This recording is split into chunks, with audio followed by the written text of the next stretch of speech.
In the quiet hours of the night, when the world softens and the mind drifts toward that gentle edge between waking and sleep, I want you to imagine a sound faint at first, like a distant vibration across an endless plain. Some say it was the beat of hooves. Others insist it was the trembling of the earth itself. But whatever it was, the ancient writers were clear about one thing. It was the first whisper of a people who seemed to rise from nowhere. So sit back, breathe slowly, settle into the calm of the moment, because tonight we fall asleep to the entire history of the Huns, a story carried by wind, shaped by fire, and remembered through fear, wonder, and unanswered questions.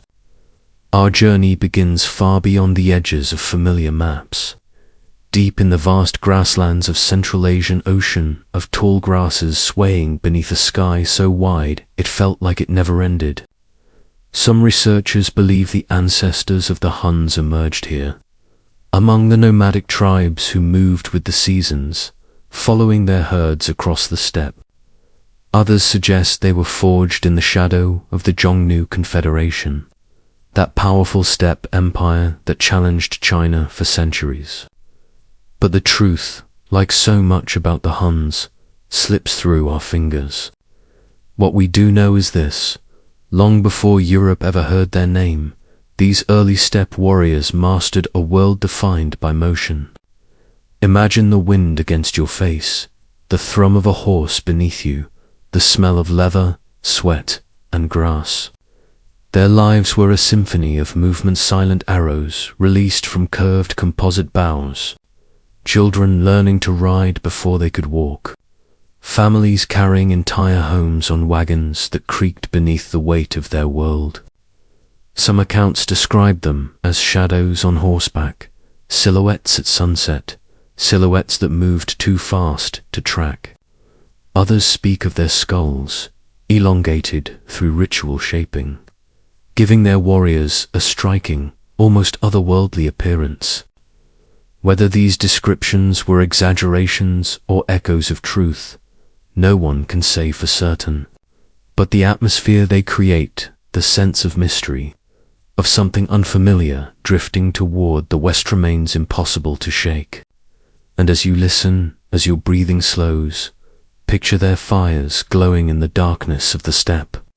Picture their horses grazing in the frost-hipped grass. Picture a people who live between earth and sky, untethered and unstoppable. Because, in the next section, we move closer to the moment when these distant riders left their homeland and began drifting westward, step by step, into the pages of history. As we drift deeper into this story, let the world around you soften, let your thoughts slow, and imagine the horizon glowing faintly with the rising sun over the great Eurasian steppe. This is where our tale continues, in the quiet moments before history shifted. For centuries, those early steppe tribes lived in a rhythm older than any kingdom, moving with their herds, reading the sky like a map, trusting the seasons to guide them. But something changed. Some researchers point to climate shifts, sudden droughts that dried the rivers and thinned the grass. Others believe political pressure from rival nomadic groups pushed entire communities westward. Whatever the reason, a migration began subtle at first, just a few clans drifting like wind-blown seeds. But soon, it grew into something far larger, a slow but steady tide of riders and families rolling across the plains. Imagine the atmosphere, the soft crunch of frost beneath hooves, the creaking of wagons piled with hides, tools, and memories, the distant calls of herders guiding their flocks. Nights were lit by fires that flickered against the dark canvas of the sky. Days were spent beneath the unbroken blue, moving, always moving. And somewhere within this migrating tapestry, the identity of a people began to form. What we would one day call the Huns. Some historians believe that during this journey they absorbed smaller tribes, weaving them into a growing confederation. Others suggest they adopted new customs and technologies along the way, blending older Zhongnu traditions with innovations found among Turkic and Iranian peoples. But the mystery remains. The exact moment when they became the Huns is lost somewhere in the whispering grass. Yet archaeological clues guide us. Burial sites from this era show graves aligned east to west, riders laid to rest with their bows, pots, mirrors, and ornaments. Horse bones, sometimes ritually cut, rest nearby echoes of a belief system tied to spirits, ancestors, and the ever-shifting sky.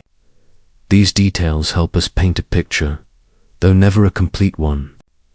As you listen, imagine the texture of their clothing: felt, leather, furs sewn by hand. Imagine the smell of smoke clinging to hair. Picture the children riding beside their mothers, learning to balance on horseback before they ever understood the shape of the world they traveled through. This slow, steady westward drift would lead them to the borders of new civilizations, new enemies, new allies. And in the next section, we move toward the moment when these wanderers crossed into the lands of the Alans and the Goths, changing the fate of entire nations with a single sweep of their arrival. As you settle further into the calm of this unfolding story, let your mind drift to a different landscape, one where the endless grasslands begin to break, where forests thicken, and where distant mountains cast long blue shadows across the earth. This is where the Huns first brushed against the world of the Alans, the Goths, and the early Germanic tribes. The westward movement that once felt quiet and steady now grew into something heavier, something carrying the momentum of a rising storm. Some researchers believe the Huns approached the territories of the Alans gradually, sending scouting parties ahead, testing borders with brief skirmishes. Others suggest their arrival was sudden, an overwhelming wave of riders appearing over the horizon, so quickly that villagers barely had time to send warnings. What remains consistent across every account is the atmosphere of shock. Imagine standing in a small wooden fort on the edge of the steppe, feeling the ground tremble under the thunder of hooves, long before you could see who or what was coming. The Alans, fierce horsemen themselves, were among the first to face this new force. Their helmets glinted with iron, their spears held firm. But the Huns fought with a rhythm and a speed unlike anything the region had seen. Their composite bows delivered arrows with deadly precision at full gallop. Their tactics, circling, feinting retreats, firing backward as they fled, felt almost unnatural to those who had never encountered steppe warfare before. Some historians believe that after fierce battles, many Alans were absorbed into the Hun confederation, becoming allies, auxiliaries, or even leaders within Hun ranks. Others suggest they were scattered, shattered by the sudden violence. But again, the truth remains layered in fog. And then came the Goths, those vast communities stretching across the lands north of the Black Sea. People who farmed, traded, built wooden halls, and navigated the political world of Rome with uneasy diplomacy. When the Huns arrived, Gothic leaders looked across the plains and saw not just warriors, but an approaching force that felt almost elemental. Imagine the wind carrying the smell of fire from distant villages, the cries of refugees, the clatter of fleeing carts. The pressure the Huns exerted upon the Goths was so immense that entire tribes were pushed toward the Roman frontier, seeking protection across the Danube. Some say this single chain reaction was one of the sparks that ignited the fall of the Western Roman Empire. But for now, let that thought linger softly at the edge of your mind, because in the next section, we move deeper into the Gothic world itself. and how their desperate flight reshaped the fate of an empire trying to withstand a storm it never saw coming. Now, let your imagination follow the displaced Gothic tribes as they stream toward the Danube, a river that for centuries had marked the boundary between the world of Rome and the untamed lands beyond.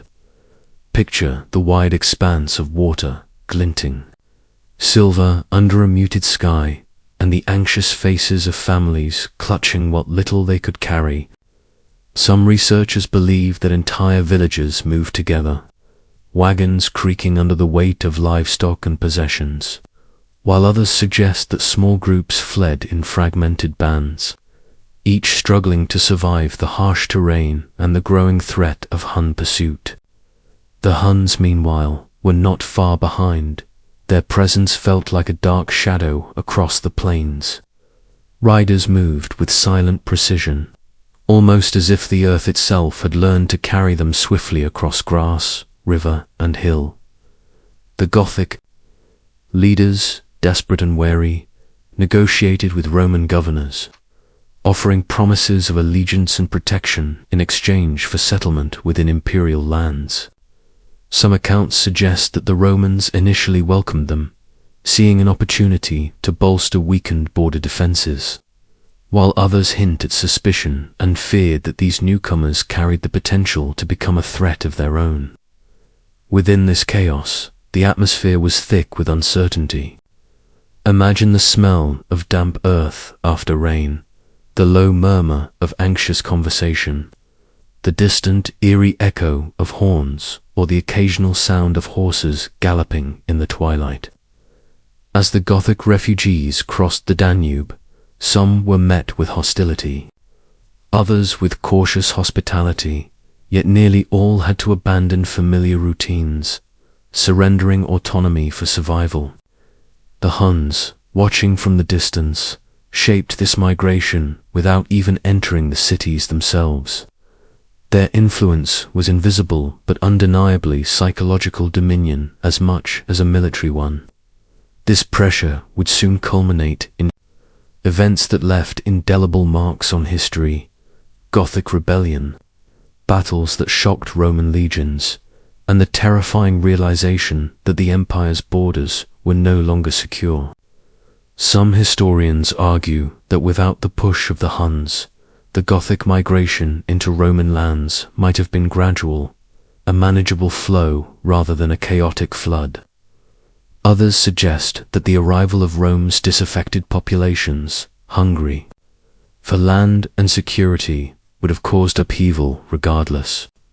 Yet the Huns had accelerated the process, acting as a catalyst in a chain reaction of displacement, fear, and desperate negotiation. And as night falls across these lands, we can almost hear the distant thrum of hooves echoing across the plains, sound that will soon herald battles, betrayals, and the reshaping of an empire.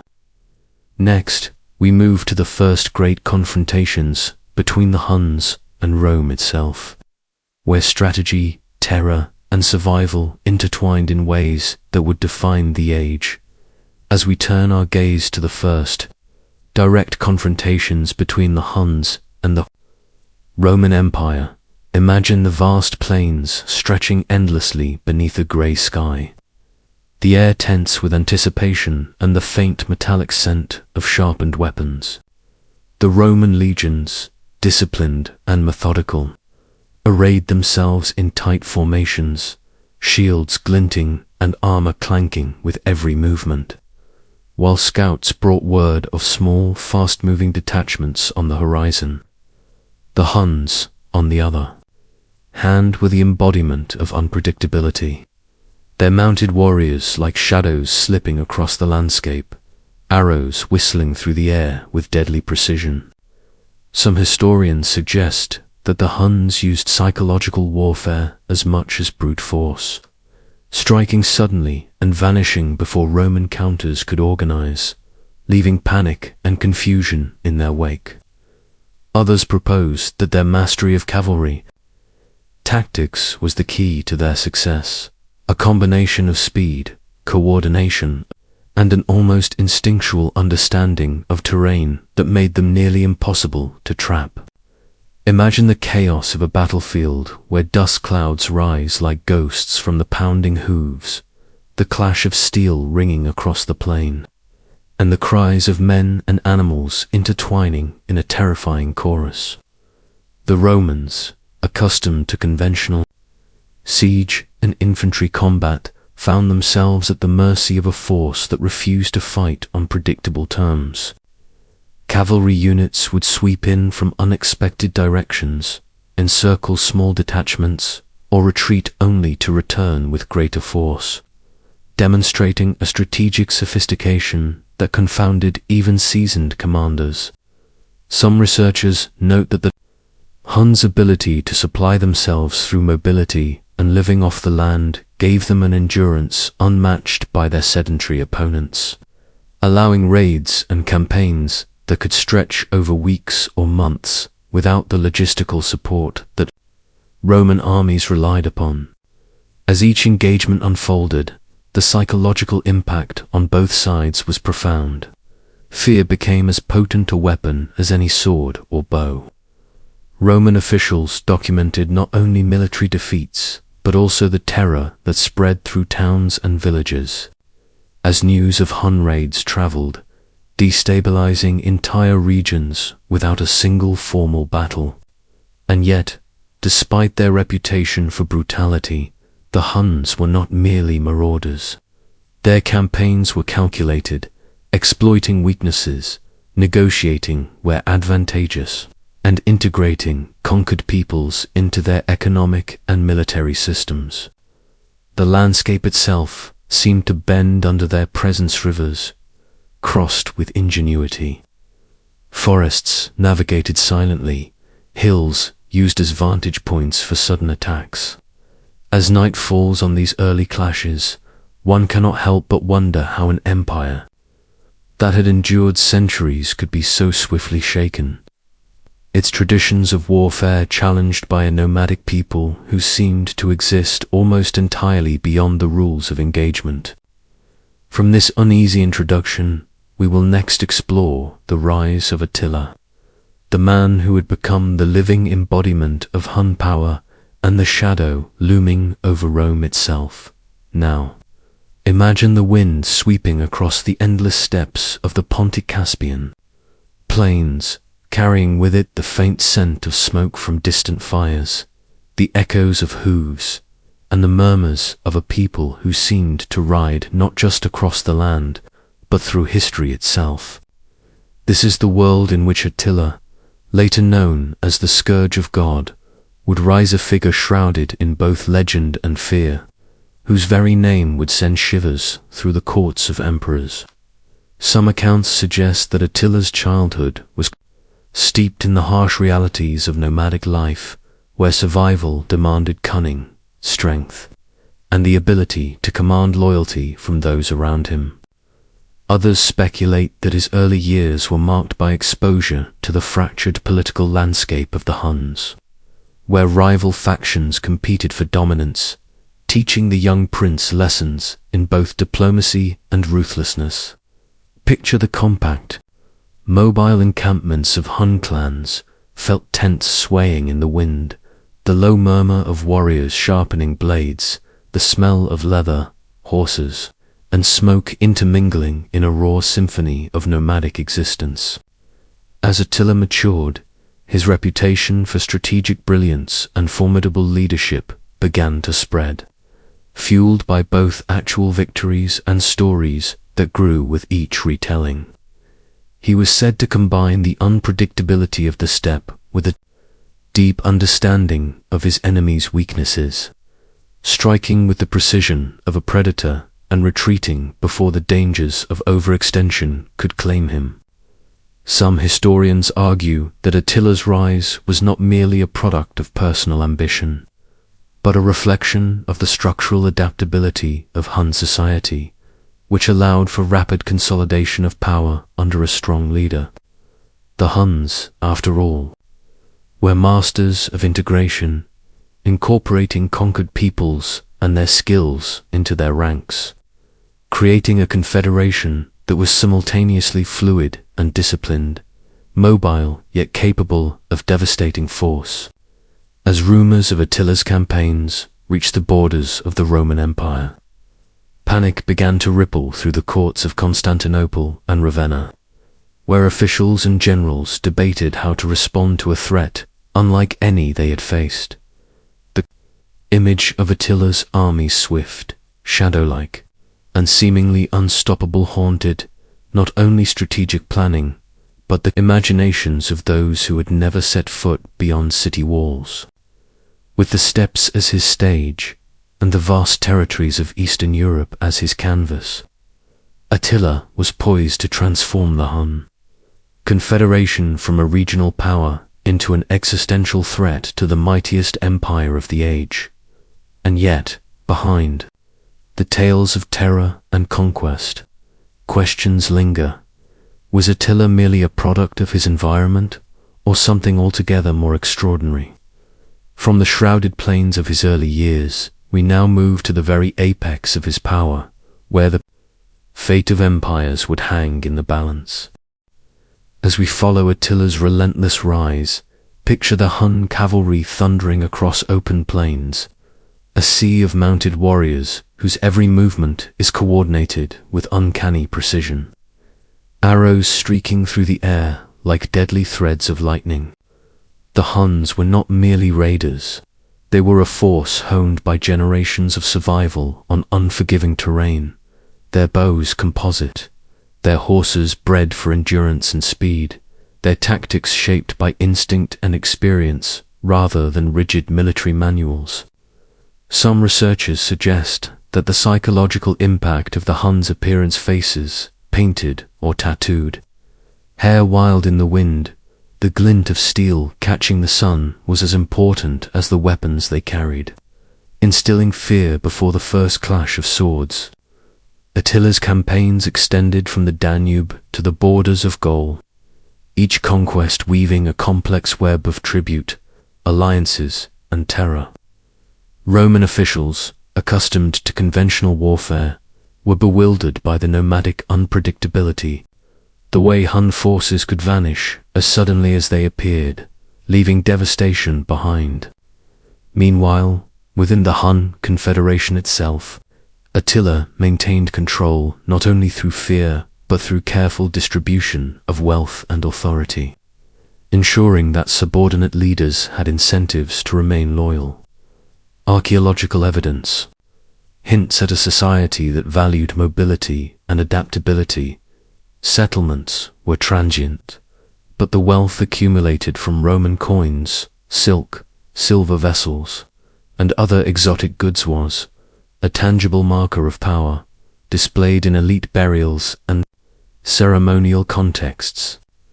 Some scholars argue that this fusion of looted luxury and nomadic pragmatism exemplified the Huns' unique ability to adapt to the world of settled civilizations without surrendering their identity.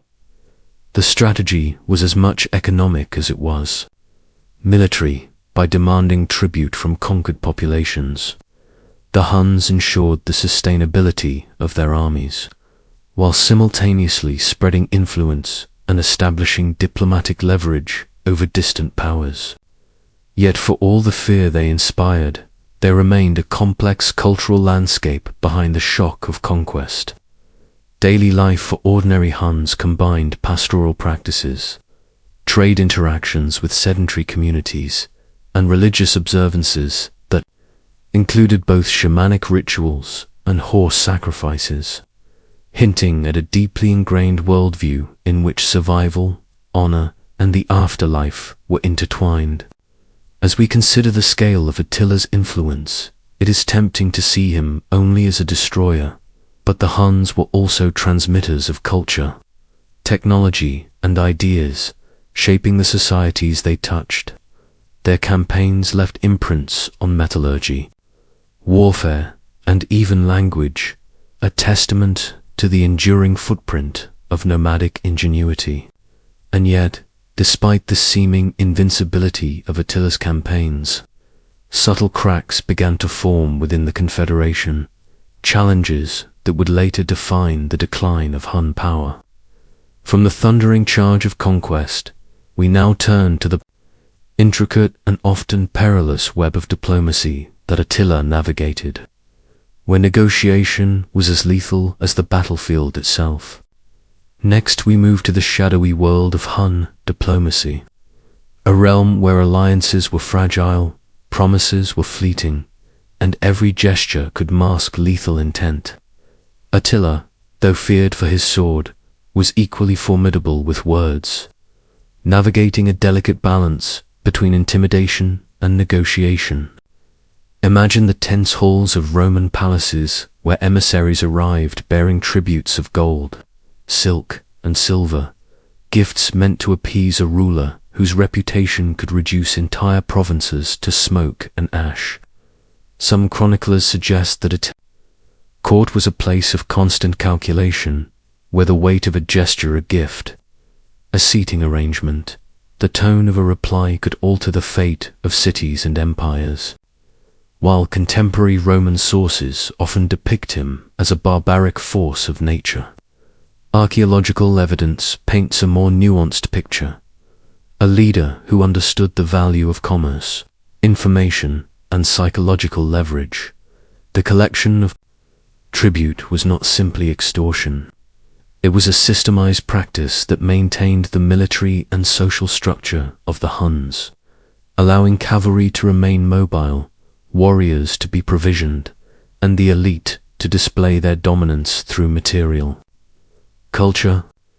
In this intricate dance of diplomacy, the Huns were both predator and negotiator, a combination that unsettled Roman bureaucrats accustomed to conventional treaties and clearly defined borders. Some historians argue that Attila's letters and envoys were instruments of power as precise as his arrows, each word selected to instill respect, fear, or compliance. And yet, this web of negotiation was inherently unstable. Tribal leaders within the Hun Confederation often jostled for position, and conquered populations harbored resentment, creating an undercurrent of tension that required constant attention. Within these dynamics, Attila's genius was not merely martial but organizational. He managed to unite diverse nomadic groups under a single command, coordinating raids across vast territories while simultaneously negotiating with the greatest powers of the ancient world. The psychological warfare of diplomacy mirrored the battlefield. Uncertainty, surprise, and the careful cultivation of perception were as essential as the thunder of hooves. Even minor diplomatic failures could cascade into rebellions, defections, or opportunities for rival powers.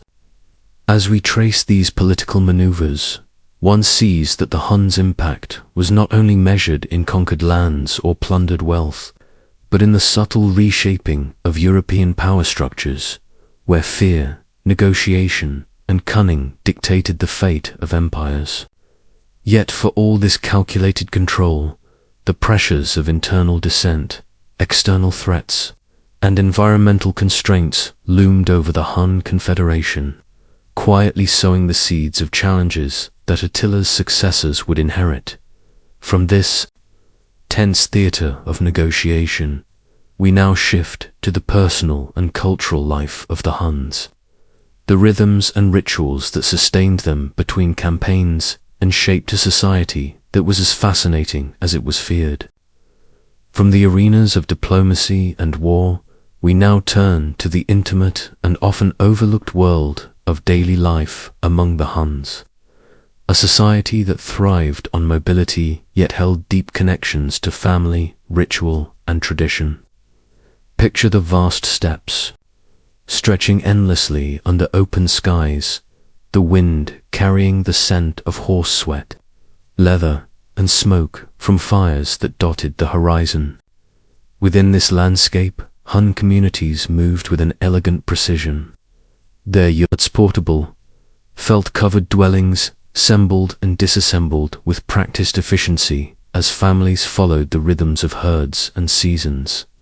Archaeological finds hint at a society where material simplicity intertwined with displays of wealth, pottery painted with familiar motifs, intricately worked metal ornaments, and horse tack that was as decorative as it was functional. Foodways reveal a similarly layered life, while pastoral products like milk, cheese, and horse meat dominated their diet. There is clear evidence of trade and tribute bringing grains, fruits, and wine from sedentary neighbors, creating a culinary patchwork that reflected both necessity and social aspiration. Children, though often idealized as the future of the clan, were trained from an early age in horsemanship, archery, and the knowledge of the land, absorbing survival skills that were critical in a world defined by mobility and uncertainty.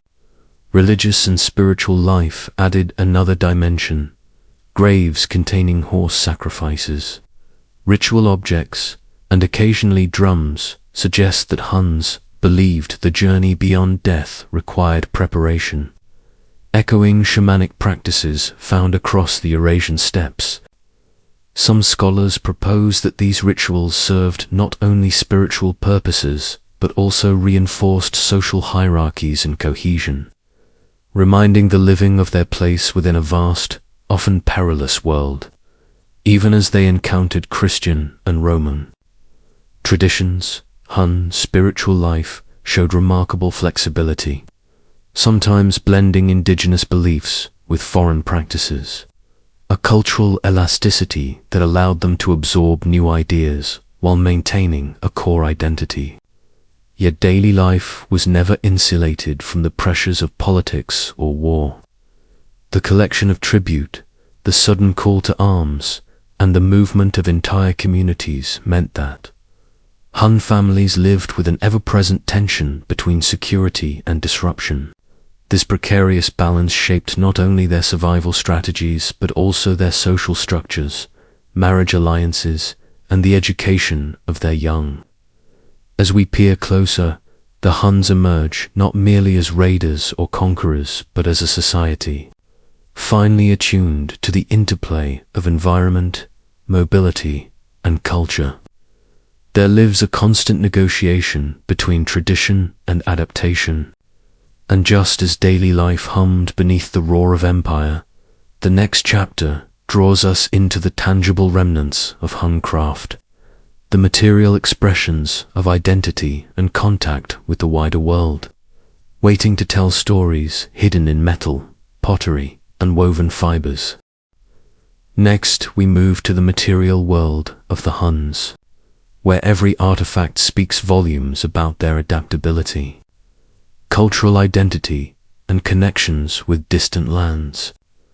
A world revealed not through words but through the silent testimony of objects buried, lost, or traded across the Eurasian steppe. Imagine standing before a mound where the earth has settled over centuries, uncovering remnants of a Hun grave, a finely crafted bow, the curve of its limbs perfectly balanced, the sinew bindings glinting faintly under the light, bronze buckles etched with swirling motifs, ceramic vessels that carry fingerprints of their makers across time, and perhaps a Roman coin, its gilded surface dulled yet unmistakable, hinting at contact, conquest, or commerce far beyond the steppe. Each object embodies a duality, functional necessity and symbolic significance.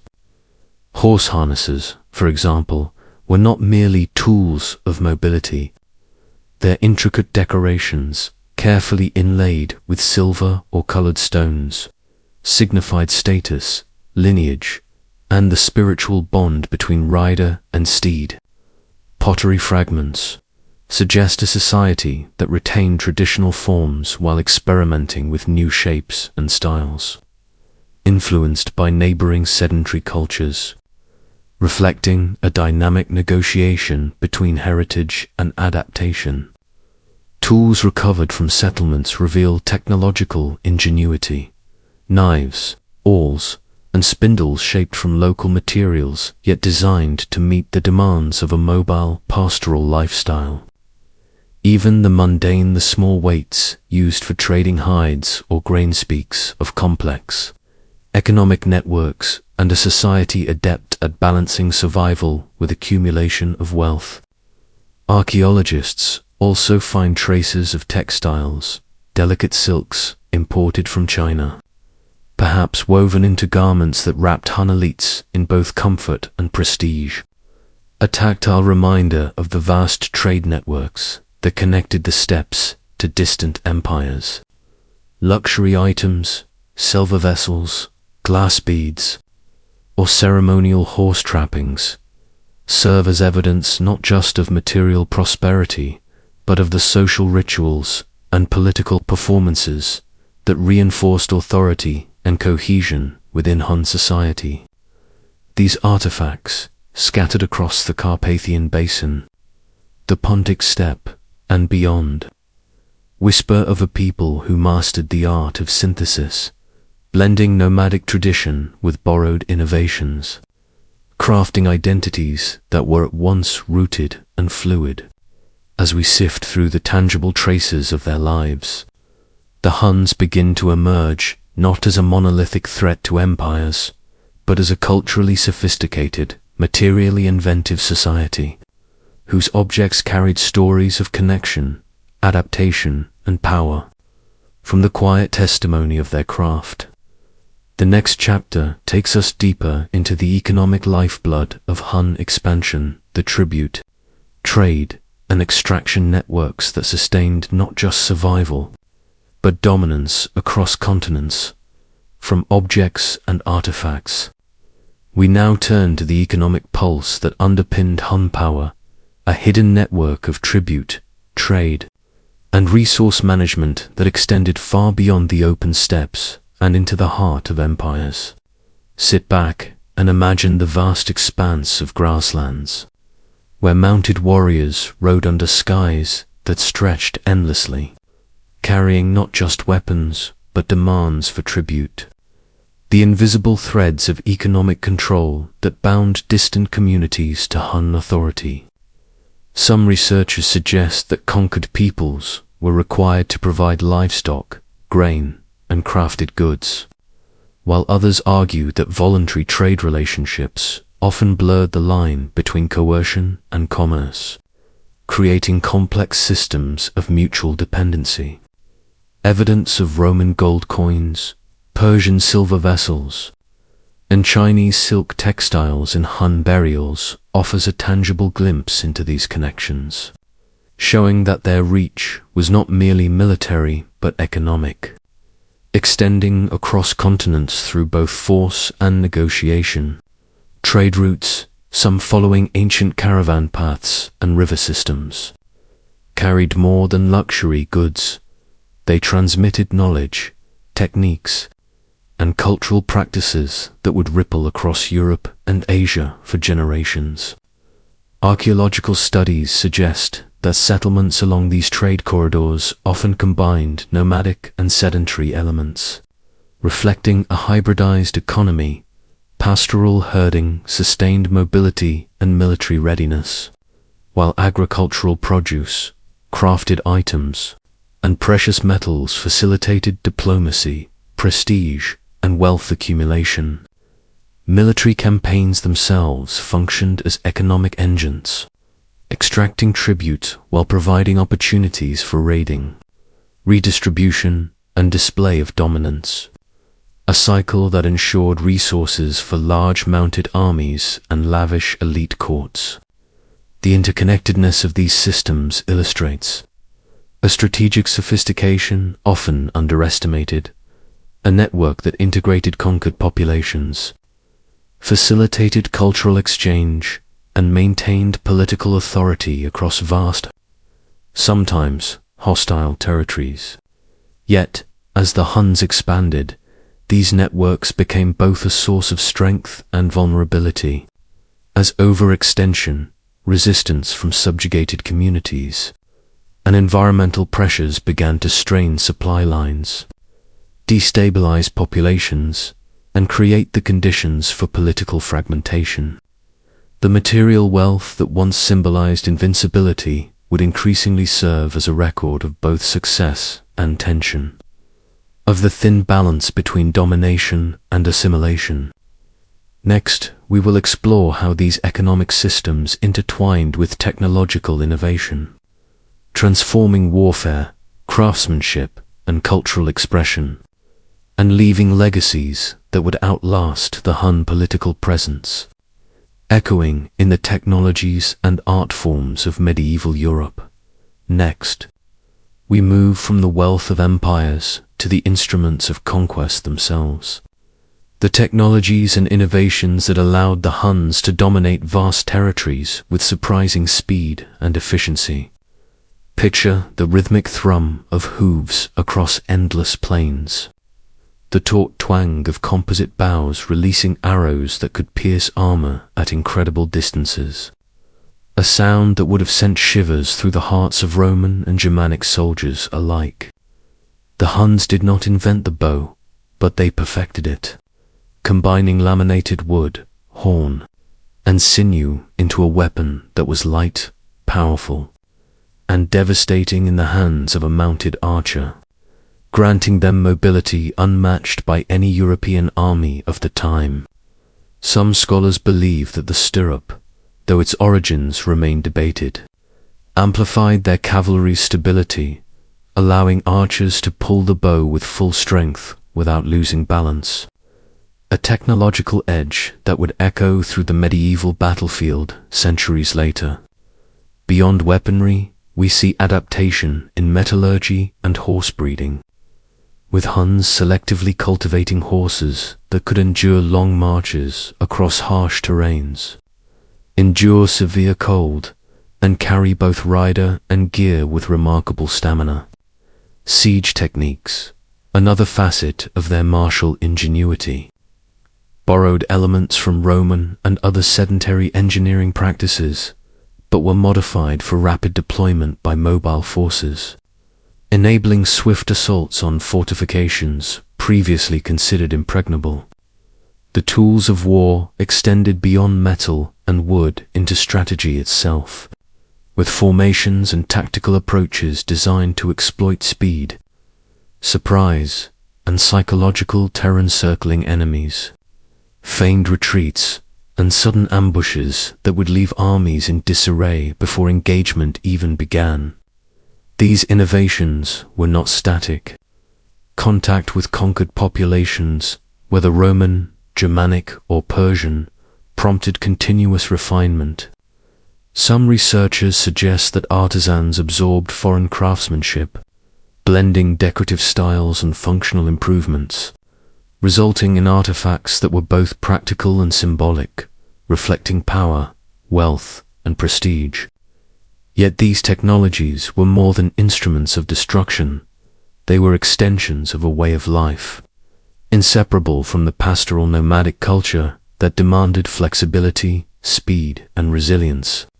As the Huns spread across Europe and Asia, these technological practices were transmitted, adapted, and eventually absorbed into the societies they once threatened, leaving a legacy visible in the stirrup-clad knights of medieval Europe, in the composite bows that defined mounted warfare, and in hybrid artistic styles that merged nomadic and sedentary aesthetics.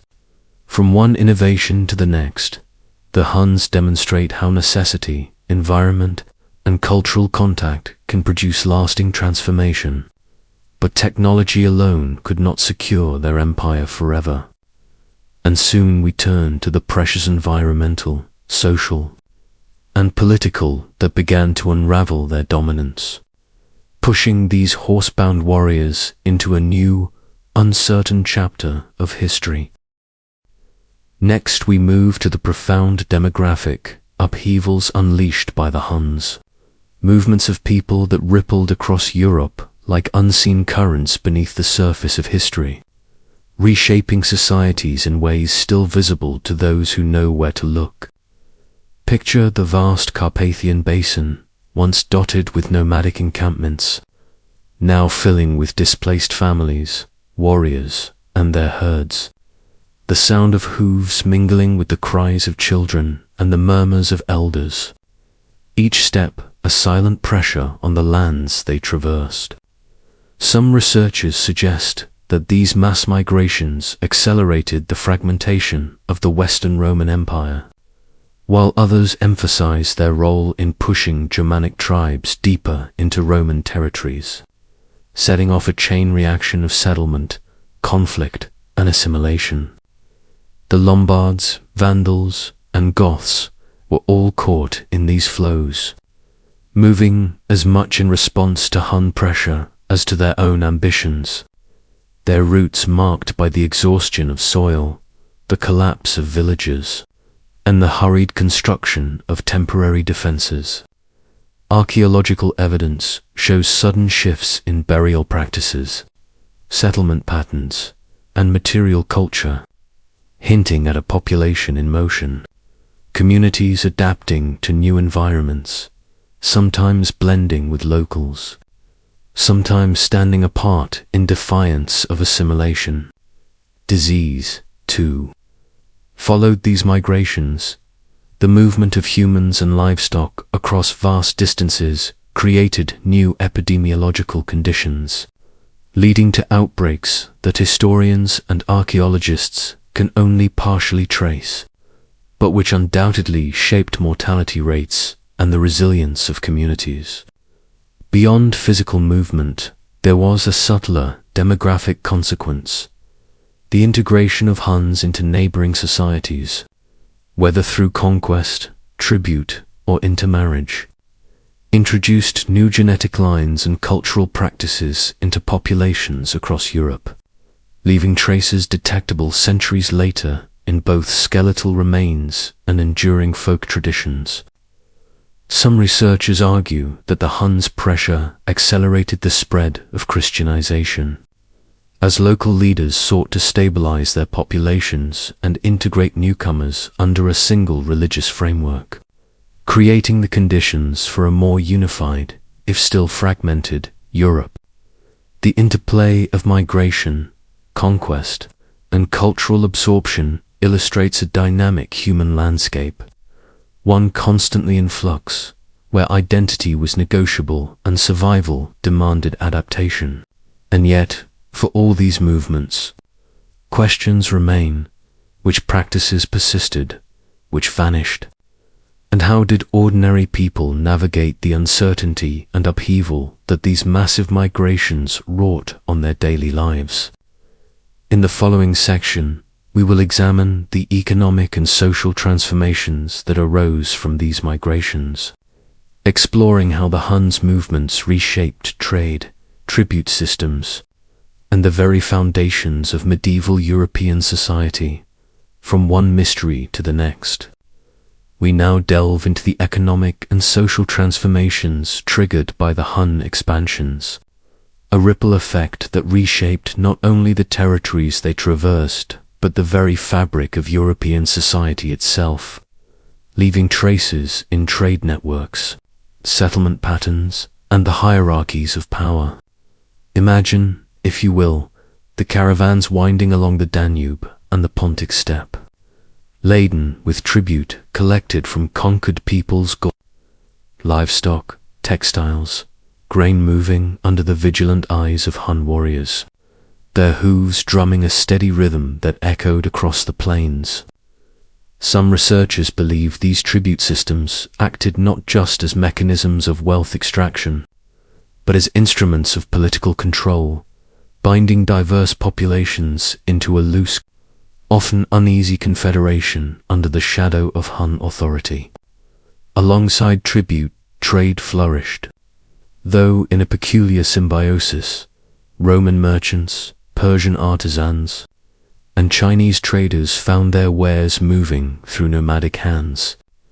The circulation of luxury goods like silk, coins, and silver vessels, revealing a network of connections that spanned continents. Each object a tangible trace of the Huns' influence on European and Asian economies. Settlements along key river routes, and grazing lands adapted to accommodate these movements, with some communities shifting from purely agricultural practices to hybrid systems that combined farming with pastoralism. A pragmatic response to the presence of nomadic powers. Socially, the absorption of conquered populations, either forcibly or voluntarily, created layered societies where identity was fluid, negotiated through intermarriage, military service, or tribute obligations, and where elite status could be claimed by Huns or their allies alike. Archaeological evidence from burials in the Carpathian Basin, the Balkans, and the Pontic steppe shows the coexistence of Hun artifacts alongside local material culture, hinting at this integration and the subtle persistence of cultural memory amid dramatic social upheaval.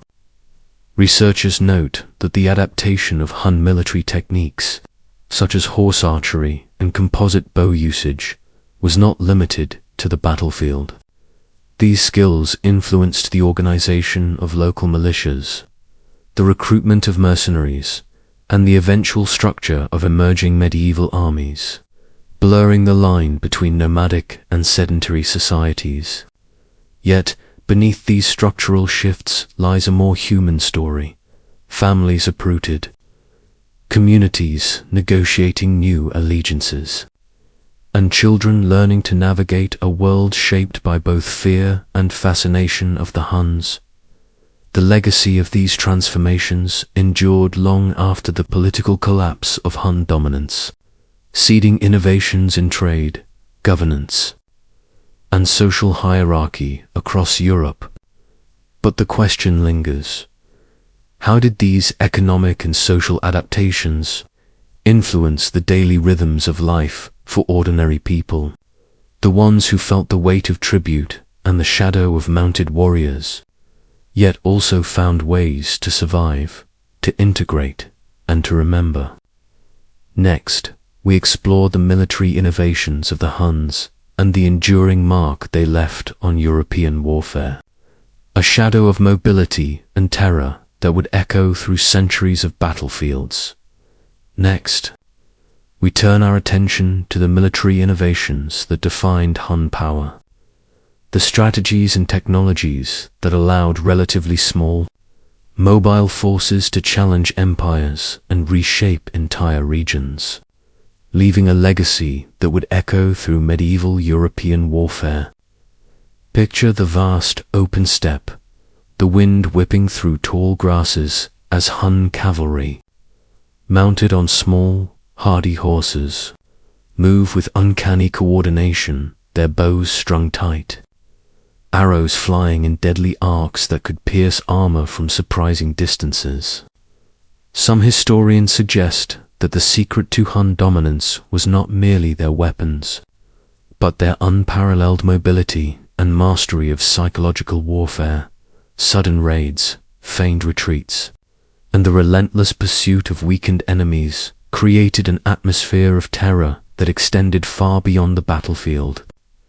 The composite bow, a compact yet immensely powerful weapon crafted from layers of wood, horn, and sinew, allowed warriors to fire accurately from horseback, transforming cavalry into a devastating offensive tool. Stirrups, which stabilized riders and enhanced control, were another innovation that, while seemingly simple, revolutionized mounted combat and would eventually be adopted across Europe, changing the very structure of knightly warfare. Siege warfare, too, bore the mark of Hun ingenuity. While primarily known as steppe raiders, the Huns were adept at integrating techniques learned from conquered peoples, incorporating Roman engineering and logistics into their campaigns, enabling them to assault fortified cities with an efficiency that stunned both allies and adversaries. But it was not just technology.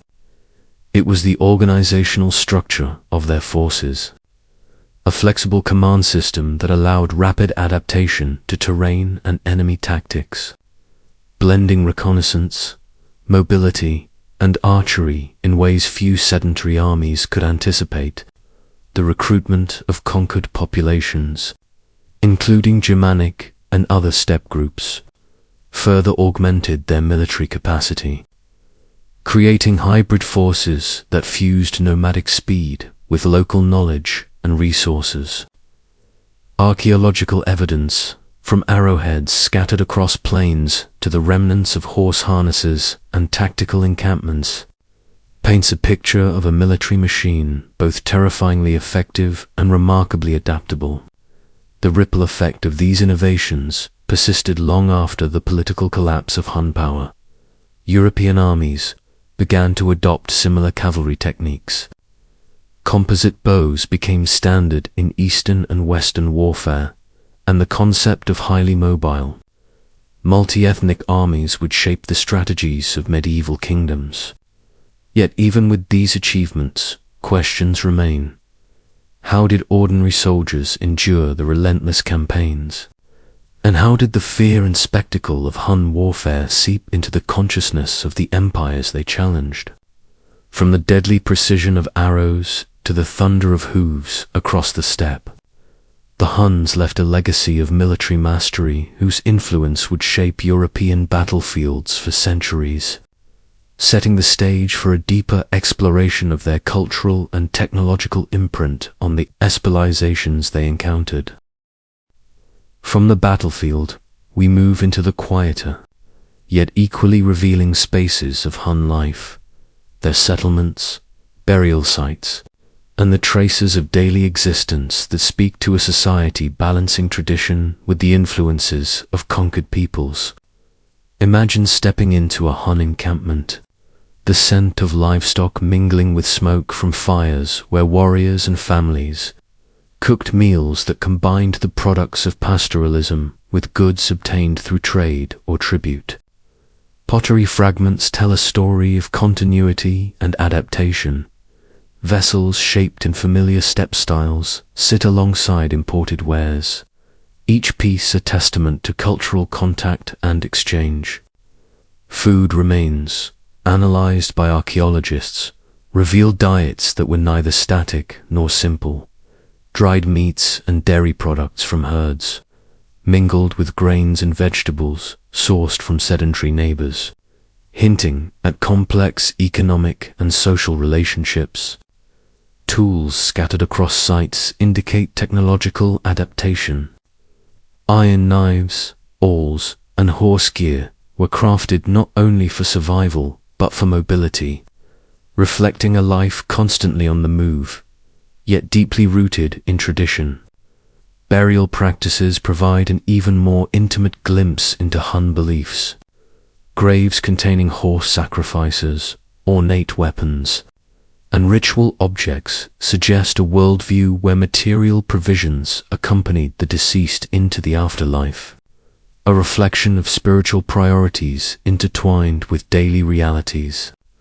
Some graves include drums, beads, and items interpreted as shamanic, hinting at a spiritual continuity that resisted the full force of external religious influence.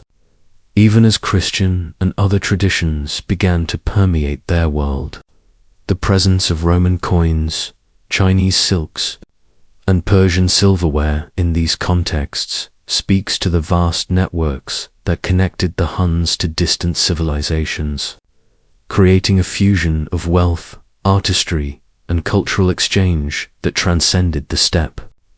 Everyday life, however, was also shaped by the environment. The steppe offered freedom but demanded constant movement, careful management of herds, and acute awareness of seasonal and climatic changes.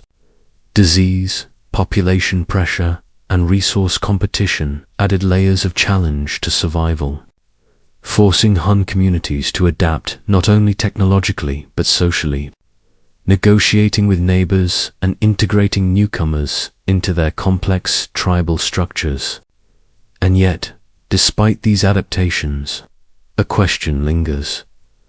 How did these communities preserve their identity and traditions in the face of relentless change, military defeat, and environmental pressures? As we consider the artifacts, the graves, and the echoes of their daily life, we begin to glimpse a society both resilient and transient, leaving traces that challenge us to understand the rhythms of steppe existence and the subtle ways in which the Huns influenced the world they temporarily dominated. Next, we turn our attention to the final decades of Hun political existence, a period marked not by grand conquests, but by fragmentation, adaptation, and quiet survival.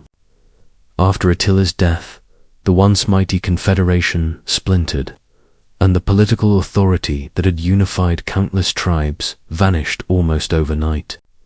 Yet scattered Hun populations did not simply disappear.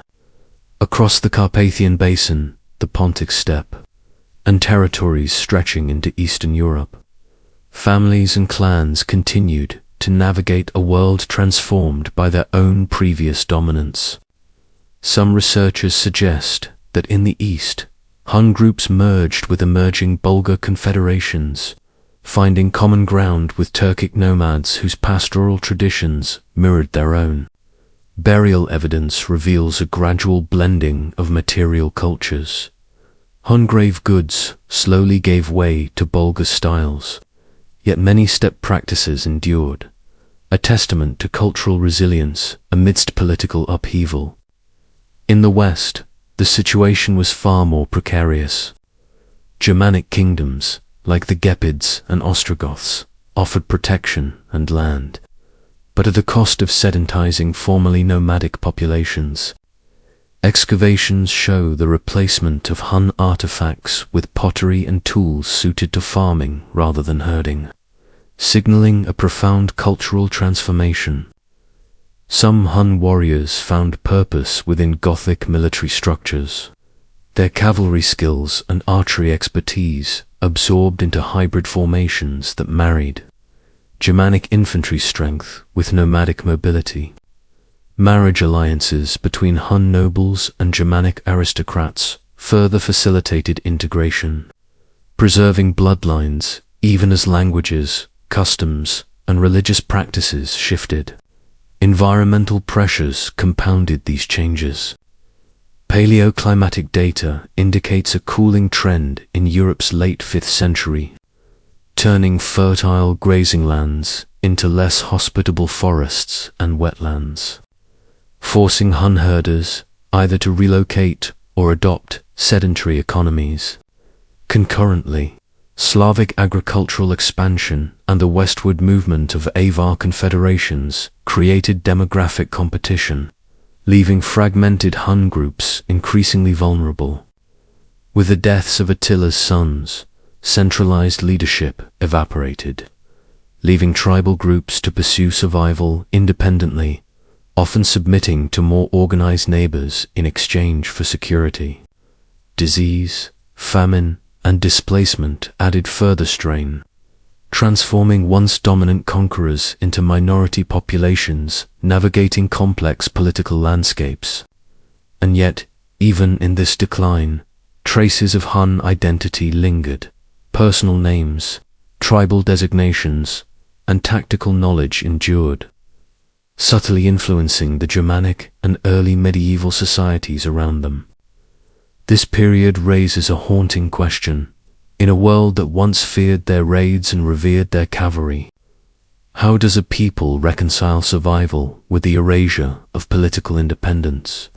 And what remnants of their culture can survive when the very structures that supported it have vanished? From the chaos of fragmentation, the Huns' enduring imprint on Europe quietly persisted, waiting to resurface in ways both visible and hidden, shaping the medieval world that followed. As we move deeper into the twilight of Hun existence, we confront the subtle yet profound ways their cultural and technological legacy seeped into the fabric of medieval Europe. The Huns, though politically fragmented and territorially diminished by the early 6th century, left behind more than the echoes of horse hooves and battlefield terror. They left innovations that would ripple across centuries. Consider the composite bow, a seemingly simple tool of war. Yet in the hands of Hun cavalry, it became an instrument of unrivaled precision and lethality, enabling riders to strike with deadly accuracy while in full gallop. This technology, once the hallmark of steppe warfare, gradually diffused into Germanic and later European armies, fundamentally reshaping the approach to mounted combat. Equally transformative was the stirrup, whose introduction granted unprecedented stability to mounted warriors, laying the groundwork for the heavy cavalry formations that would dominate medieval battlefields. Beyond the military, Hun administrative and economic practices quietly informed emerging European governance.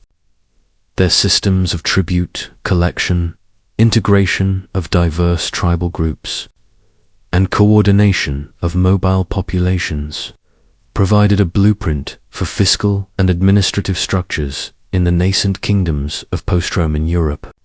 Scholars debate the extent of direct influence, yet material culture, coupled with historical accounts, paints a picture of adaptation rather than mere imitation.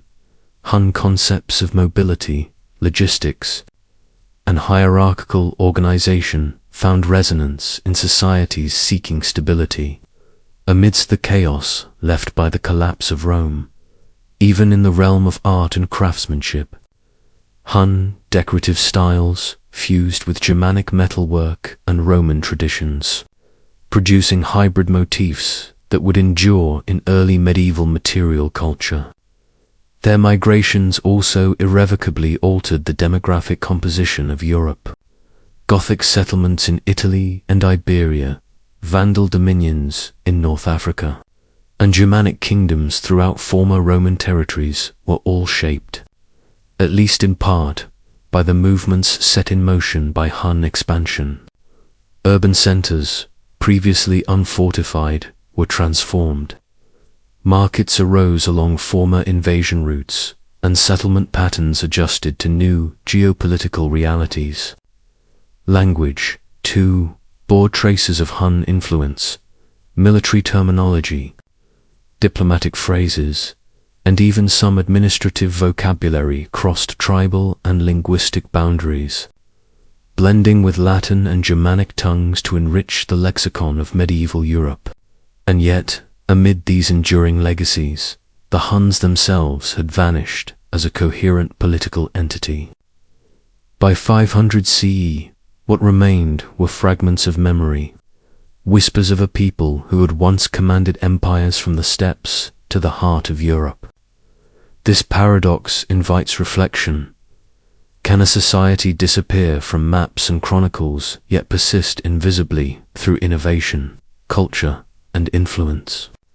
The Huns had ceased to be rulers, yet in countless ways their presence remained a shadow cast over the medieval world, waiting for the curious eye to trace its faint yet persistent outline. As we approach the final chapters of Hun history, we confront the transformation of their spiritual and cultural identity under the rising tide of Christianity and sedentary society. The once vivid shamanic rituals, the horse sacrifices, the chants echoing across the steppe, these slowly faded as Hun communities adapted to a world that no longer revolved around mobility and conquest. Some researchers suggest that initial conversions were pragmatic, a way to secure alliances and integrate into emerging kingdoms, while others believe the gradual embrace of Christian rituals represented a deeper cultural synthesis, blending old nomadic beliefs with new spiritual frameworks. Archaeological evidence reveals hybrid burial practices. Graves that once contained bow and quiver now included crosses or relics, signaling both continuity and adaptation, a silent negotiation between past and present. Even daily life bore the marks of this transformation. Pastoral techniques were merged with agricultural practices. Pottery, tools, and domestic items increasingly reflected the sedentary, agrarian worlds surrounding former Hun territories. nomadic warriors who had once relied on speed and surprise, now sometimes served as mounted units in Gothic or Frankish armies, preserving fragments of their martial tradition even as their independent political identity dissolved. Climate, too, had played a quiet, inexorable role in this cultural evolution. The cooling trends of the late 5th century, coupled with expanding forests and shrinking grasslands, constrained traditional pastoralism, pushing Hun families toward settlements and farming. Slavic agricultural expansion and the westward movement of Avars further restricted available lands, creating competition and accelerating assimilation. Amid these pressures, marriage alliances became another conduit of integration. Hun nobility intermarried with Germanic aristocrats, weaving their bloodlines into the fabric of new societies and ensuring that while names and lineages persisted, languages, customs, and religious practices gradually shifted. Primary sources, from Priscus to Jordanes and Gregory of Tours, emphasize these processes not as abrupt disappearances, but as slow, negotiated transformations. They describe communities that remembered their steppe heritage while simultaneously embracing the norms and expectations of their new environments. And so, by the turn of the 6th century, Hun society existed no longer as a unified political or military entity, but as a mosaic of cultural threads, shapes, techniques, and memories embedded in the lives of European kingdoms. Yet this raises a lingering question: when a people are absorbed, their names fading from the map, do they vanish entirely, or do they persist invisibly in the very structures, technologies, and cultural rhythms of those who outlast them? The Huns may have disappeared from the annals of rulers, yet their echoes continue to reverberate through the medieval world, subtle but undeniable, shaping the contours of a civilization that once trembled beneath their hooves. V.